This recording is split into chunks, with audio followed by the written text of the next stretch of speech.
One of the biggest challenges I face every single day is teaching while feminist.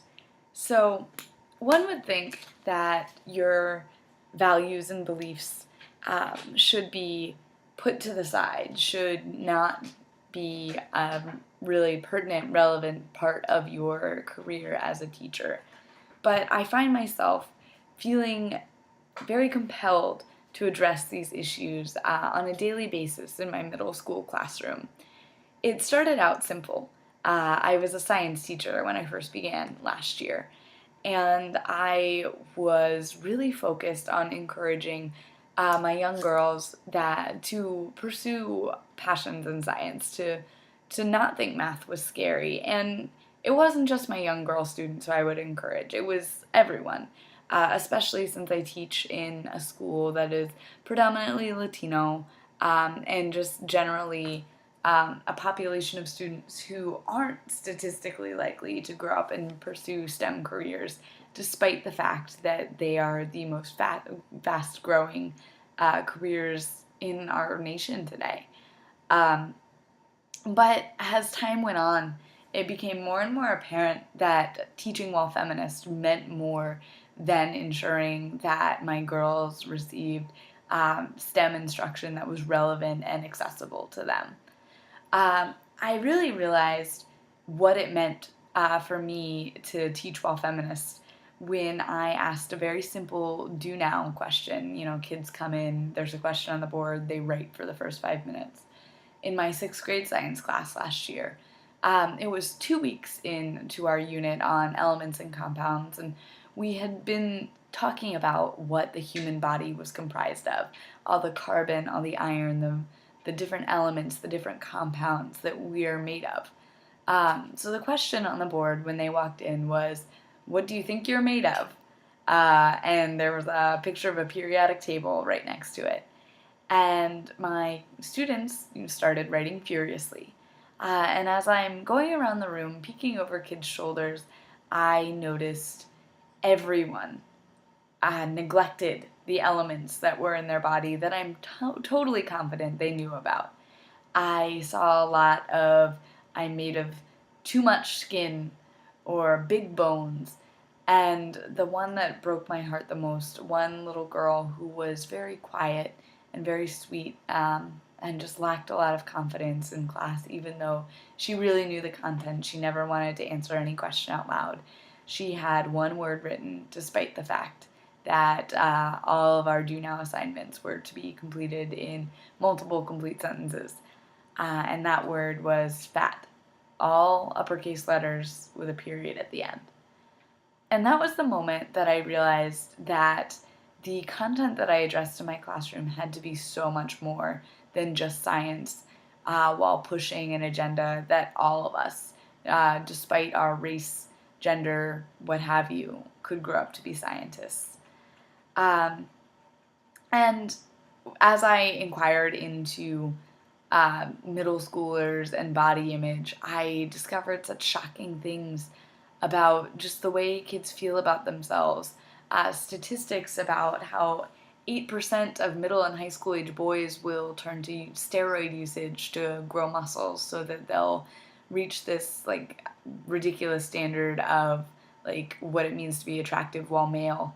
And all of these videos uploaded on YouTube of girls from age 6 to like age 16 just creating these videos for the sole purpose to ask the anonymous internet, like, am I pretty or am I ugly? Because I honestly don't know.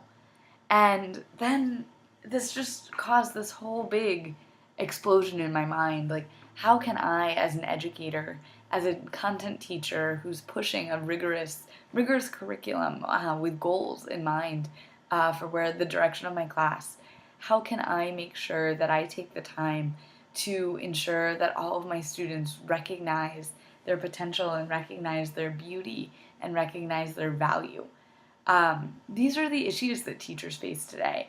And these are like really real problems that we need to tackle with our students. My goal as an educator is simple, so it seems, to empower young people to be exactly who they want and to love who they are. And it's just so difficult to incorporate this on a daily basis.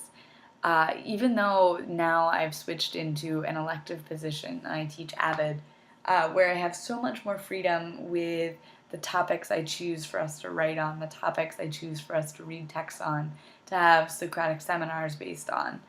Um, but I just want to know what can be done to make my students comfortable in their bodies.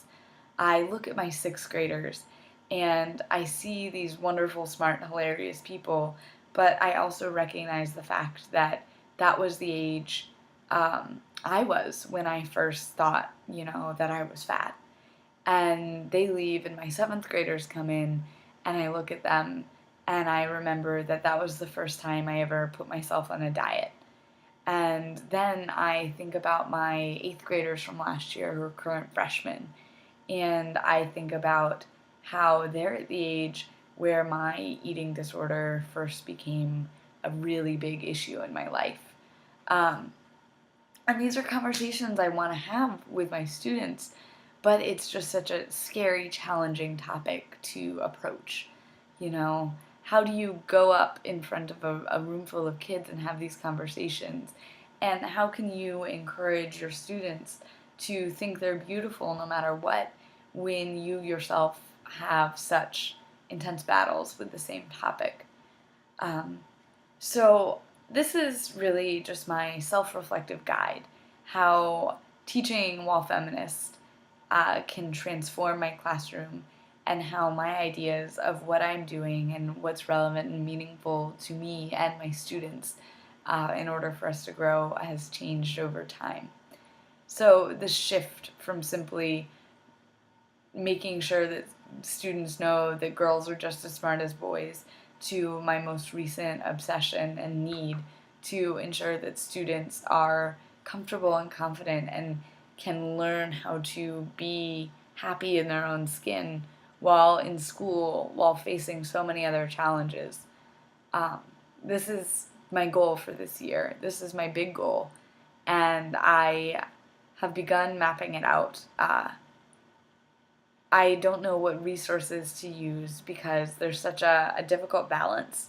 Videos like Killing Us Softly, it's part of the canon. Every gender scholar who has thought at all about body image in the media has seen these documentaries, and I just feel so victimized by them. The way they discuss the media and what the media is doing to women, I just find so problematic. Because we have agency, we can take action as women and as people affected by the media and as people who buy into this system. But how do I have these conversations with 12-year-olds without this background in feminist theory and without so much time spent self-actualizing about these things?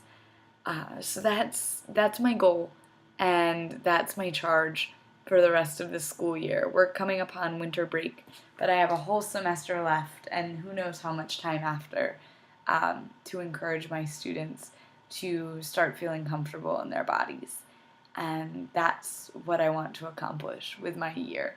Somehow incorporating this positivity and this self-love into my rigorous curriculum of college and career readiness. So that's my challenge. Any feedback that anyone out there in internet land has, it would be greatly appreciated. Thanks for now.